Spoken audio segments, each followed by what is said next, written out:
రాజధాని అమరావతిలో 51,000 కోట్ల రూపాయల విలువైన పనులు వివిధ దశల్లో జరుగుతున్నాయని మంత్రి నారాయణ వెల్లడించారు. జనవరిలో సీడ్ యాక్సెస్ రోడ్డుని మంగళగిరితో అనుసంధానిస్తామని చెప్పారు. రహదారులతో పాటు భూగర్భ డ్రైనేజీ, భూగర్భ విద్యుత్ కేబుళ్ల వ్యవస్థ వంటివి ఏర్పాటు వల్లే నిర్మాణ వ్యయం పెరిగిందని తెలిపారు. రాజధాని గ్రామాల్లోనూ మౌలిక వసతులకు డీపీఆర్లు సిద్ధమైనట్లు వివరించారు. రెండో విడత భూ సమీకరణ కౌలు పెంపు విషయం సీఎం పరిశీలనలో ఉందంటున్న మంత్రి నారాయణతో మా ప్రతినిధి ఎస్పీ చంద్రశేఖర్ ముఖాముఖి.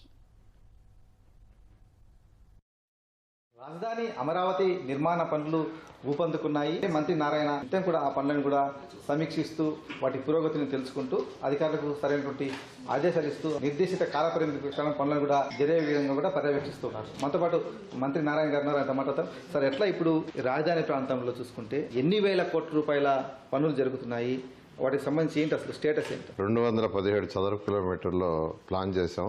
దాంట్లో ఒక 350 కిలోమీటర్లు ట్రంక్ రోడ్స్ ఉన్నాయి. Layouts roads 1500 kilometres. వీటన్నిటికి కూడా టెండర్ ఇవ్వడం జరిగింది. ఒక్క లేఅవుట్ తప్ప మిగతా అన్ని లేఅవుట్స్ కి టెండర్ ఇచ్చాము. వర్క్లన్నీ టేకప్ అయినాయి. Under ground drainage, drinking water, gas lines కూడా అండర్ గ్రౌండ్, అదేవిధంగా ఎలక్ట్రికల్ లైన్స్ కూడా అండర్ గ్రౌండ్, అదేవిధంగా టెలిఫోన్ కేబుల్స్ కూడా అండర్ గ్రౌండ్. ఈ విధంగా చేస్తూ ఈ వర్క్ ఎంతో వేగవంతంగా జరుగుతుంది. 51,000 కోట్లకి టెండర్లు పిలిచి టెండర్లు గ్రౌండ్ అయ్యి దాదాపు 10% దాకా వర్క్ పూర్తి కూడా కావడం జరిగింది. ప్రధానమైనటువంటి రహదారుల పురోగతి ఎలా ఉంది? ఎందుకంటే ఆ కనెక్టివిటీ అనేది కానీ లేకపోతే లోకల్ వాహనాలు కానీ అతను మూవ్మెంట్ ఉంటేనే ఇతర పనులను కూడా త్వరగా అయ్యే అవకాశం ఉంటుంది. ఆ రోడ్ల అభివృద్ధి కోసం ఎలాంటి చర్యలు తీసుకుంటున్నారు? ఉత్తర రోడ్డు అయితే యాక్చువల్ గా ఎప్పుడు అయిపోయిండేదండి. అయితే ఈ రోడ్ల కింద under ground drainage, under ground drinking water, storm water, అదేవిధంగా ఎలక్ట్రికల్ కేబుల్స్ కూడా గ్రౌండ్ లోపలే, టెలిఫోన్ కేబుల్స్ కాబట్టి అవన్నీ పూర్తి చేసిన తర్వాతే పైన రోడ్డు వేయాలి. అందువల్ల ఏంటంటే ఇటువంటి ఇంటర్నేషనల్ స్టాండర్డ్ చేసేటప్పుడు కొంత టైం అవుతుంది. ఏదేమైనప్పటికీ ట్రంక్ రోడ్స్ ఏదైతే ఉండవి 1.5 years లో పూర్తి అయ్యేట్టుగా ప్లాన్ చేసాం. లేఅవుట్ రోడ్స్ 2.5 years టైం ఇచ్చాం. అవి కూడా 2 years లో అయ్యేట్టుగా ప్లాన్ చేసాం. జాతీయ రహదారుల కంటే ఇక్కడ పెట్టేటువంటి ఆ కిలోమీటర్ పెట్టేటువంటి కాస్ట్ చాలా ఎక్కువగా ఉంది. వైసీపీకి సంబంధించిన వాళ్ళు విమర్శలు చేస్తున్నారు. ఏంటి అసలు ఎందుకు వచ్చిందంటారు?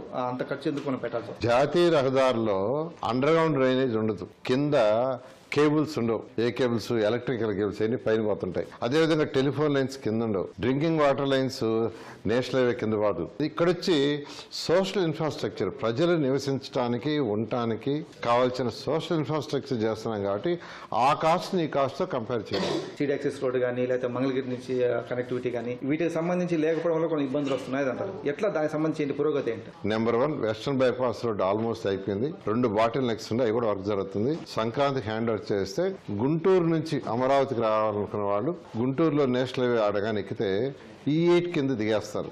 అదేవిధంగా ఇటు హైదరాబాద్ నుంచి కానీ విజయవాడ నుంచి కానీ వచ్చేవాళ్ళు ఆ వెస్టర్న్ బైపాస్ ఎక్కితే E8 లో దిగేస్తే అమరావతికి వస్తారు. అదొక ఫెసిలిటీ. సీడ్ యాక్సెస్ రోడ్డు కూడా ఒక పార్ట్ మంగళగిరికి పోతుంది, మంగళగిరి రోడ్డుకి, మరొక పార్ట్ నేషనల్ హైవే కలుస్తుంది. అయితే రేపు జనవరి ఎండింగ్ కల్లా సీడ్ యాక్సెస్ రోడ్డు మంగళగిరికి ఎక్కేటట్టుగా ప్రణాళిక చేసాం. దాని మీద వర్క్ జరుగుతుంది. బకింగ్హామ్ కెనాల్ కావచ్చు, లేదా గుంటూరు ఛానల్ కావచ్చు, కొండవీటి వాక్ కావచ్చు, దాని మీద స్టీల్ బ్రిడ్జ్ ప్లాన్ చేసాం. దానికి సంబంధించి ఫైల్స్ వర్క్ జరుగుతుంది. నేషనల్ హైవే కలవటానికి E11, 15, 16, 30 4 రోడ్లు ప్లాన్ చేసాం. అందులో 2 రోడ్లకు ఆల్రెడీ టెండర్ ఇచ్చి వర్క్ కూడా స్టార్ట్ అయింది. దాదాపు 1 year 1.5 years లో అది కంప్లీట్ అవడం జరుగుతుంది. అఖిల భారత సర్వీస్ అధికారుల క్వార్టర్స్ కావచ్చు, ఎమ్మెల్యే క్వార్టర్స్ కావచ్చు, ఇవన్నీ కూడా ఫిజికల్ స్ట్రక్చర్ అంతా కూడా గతంలోనే పూర్తి అయిపోయింది. సో ఎందుకు అవి మనం అందుబాటులోకి తీసుకురాకపోతున్నాం? ఏంటి అసలు అక్కడ ఏం వర్క్ జరుగుతుంది? ఏంటి 2014-19లోనే మేజర్ స్ట్రక్చర్ అయినాయి. అయితే గత ప్రభుత్వం లాస్ట్ 5 years లో ఇది ఏదైతే కాంట్రాక్ట్లు ఉండారో ఆ కాంట్రాక్ట్ క్లోజ్ చేయాల, వాళ్ళకి డబ్బులు ఇవ్వాల. తర్వాత వాళ్ళ యొక్క శాండ్ అటు హైరన్ లాంటివి ఉంటే ఎత్తుకోవనిలా, అవి థెఫ్ట్ జరిగినాయి. అనేక సమస్యలుంటే అధికారులతో పర్టికులర్ గా ఇంజనీర్లతో కమిటీ చేసి వాళ్ళతో డిస్కస్ చేయించి మళ్ళీ వాళ్ళు కోర్టుకు పోతే అసలుకే వర్క్ ఆగిపోద్దనే ఉద్దేశంతో వాళ్ళతో అనేక దఫాలు డిస్కస్ చేయించి ఒక సొల్యూషన్కి వచ్చి దాన్ని మళ్ళీ అథారిటీలో పెట్టి అప్రూవ్ చేసి క్యాబినెట్లో అప్రూవ్ చేయడానికి మాకు 8 నెలలు పట్టింది. 8 నెలలు అవ్వగానే ఇమీడియట్ గా టెండర్లు ఇచ్చాం.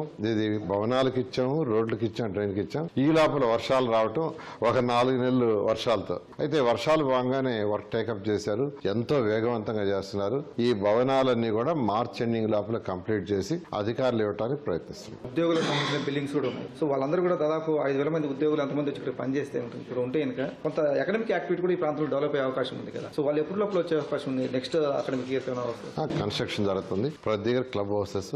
వాళ్ళు వచ్చినప్పుడు హెల్త్ అవసరాలు అంటుంటాయి. అందుకనే ఎస్ఆర్ఎం విట్టు 2 ఆర్గనైజేషన్స్కి మనం మెడికల్ కాలేజ్ కట్టాలని ల్యాండ్ ఇచ్చాం. వాళ్ళు జూన్ లోపల 2 50 బెడెడ్ హాస్పిటల్స్ విత్ ఎమర్జెన్సీ చేస్తున్నారు. అదేవిధంగా 2 కూడా 2 CBSE స్కూల్ స్టార్ట్ చేస్తున్నారు. ఎందుకంటే ఇక్కడికి అధికారులు వస్తే వాళ్ళ పిల్లలకు చదువులు కావాలి కాబట్టి ఇబ్బంది లేకుండా. అదేవిధంగా అనేక మందికి స్కూల్స్ హాస్పిటల్స్ ఇచ్చాం. వాళ్ళందరూ కూడా బిగిన్ చేస్తున్నారు. వాళ్ళందరూ స్టార్ట్ చేసే లోపల లేట్ అయినా వచ్చిన అధికారులు ఇబ్బంది పడకుండా ఉండడానికి SRM వీటితో మాట్లాడి ఆ ఏర్పాటు చేయడం జరిగింది. ప్రైవేట్ చాలా మందికి భూములు కేటాయించారు. వాటికి సంబంధించిన పనులు ఏంటంటే ఇక్కడ కొత్తగా స్టార్ హోటల్స్ కావచ్చు, లేకపోతే రిసార్ట్స్ కావచ్చు, ఇంకేమన్నా కంపెనీకి సంబంధించి వాటికి సంబంధించి ఎన్ని భూములు మనం అలొకేట్ చేసాము, వాటి స్టేటస్ ఎలా ఉంది? మొత్తం 85 మందికి యాక్చువల్గా అలాట్ చేసామండి. బ్యాంకుల వాళ్ళైతే గౌరవనైన ఫైనాన్స్ మినిస్టర్ గారు వారి చేతుల మీదే శంకుస్థాపన జరిగింది. వాళ్ళందరూ కూడా యాక్చువల్గా స్టార్ట్ చేస్తూ మొదలు పెట్టారు. అదేవిధంగా హోటల్స్ ఎవరైతే ఉన్నారో వాళ్ళందరితో నేనే యాక్చువల్గా పర్సనల్గా అధికారులు పక్కన పెట్టుకుని ప్రతి ఒక్కరికి ఫోన్ చేశాం. వాళ్ళందరూ కూడా సార్ ప్లానింగ్ డిజైన్స్ జరుగుతున్నాయి, ఆ డిజైన్ సబ్మిట్ చేస్తాం, సబ్మిట్ చేసిన తర్వాత వర్క్ స్టార్ట్ చేస్తాం. అంటే ప్రాక్టికల్గా వాళ్ళందరితో మాట్లాడిన తర్వాత నాకు అర్థమైంది ఏంటంటే వీళ్ళందరూ కూడా మార్చి లోపల మెజారిటీ స్టార్ట్ చేస్తారు. గ్రామాల అభివృద్ధికి సంబంధించి ఏంటంటే DPRలు కూడా సిద్ధం చేశామని చెప్తున్నారు. ఇది ఎలాంటి సౌకర్యాలు అక్కడ గ్రామాల్లో కల్పించబోతున్నాం? Drinking water, underground drainage, తర్వాత వచ్చి రోడ్డు, లైట్స్, ఇవన్నీ కంప్లీట్ చేయడానికి, మళ్ళీ స్టామ్ వాటర్ వర్షం వస్తే నీళ్లు పోవటానికి చేయటానికి ప్రణాళిక ఎప్పుడూ రచించామండి. అయితే లెవెల్స్ ఇంపార్టెంట్. రేపు ఉదయం మనం కట్టే సిటీ యొక్క రోడ్లు హైలో ఉండి, వాటర్ లైన్స్ పైన ఉండి, డ్రైనేజ్ పైన ఉండి, ఆ విలేజ్లో ఉండే కానీ డౌన్లో ఉంటే నీళ్ళన్నీ అక్కడ నిలిపడిపోతాయి. అటువంటి ఇబ్బంది లేకుండా అవన్నీ స్టడీ చేయమన్నాము. అధికారులు స్టడీ చేసి లెవెల్స్ చేసుకుని యాక్చువల్గా DPRలు తయారు చేశారు. అది డిస్కస్ చేసి ఏమన్నా ఇంకా కలపాల్సి ఉంటే యాడ్ చేసి ఇవ్వమన్నాం. అవి యాడ్ చేసి దాన్ని కూడా యాడ్ చేసి 6 నెలల లోపల పూర్తి చేయడం